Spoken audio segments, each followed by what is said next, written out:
Philip Salvador binarag ni Gloria Diaz.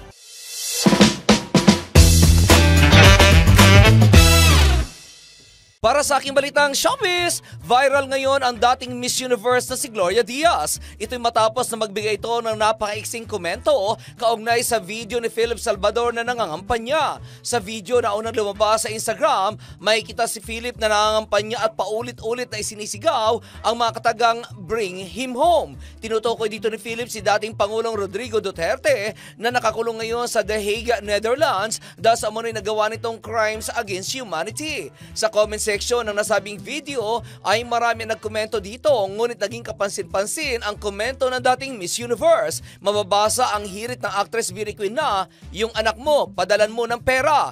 Bagamat walang binanggit na pangalan si Gloria, ngunit alam naman ng publiko na mayroong anak si Philip kay Chris Aquino na si Joshua na may special needs. Agad itong nag-viral kung saan marami ang nagtanong kung talagang legit ba ang naturang account na Gloria Diaz, kung saan marami ang naniniwala na legit ito. Burado na naturang komento ni Gloria pero marami na nakapag-screenshot dito kaya't naging viral ito ngayon.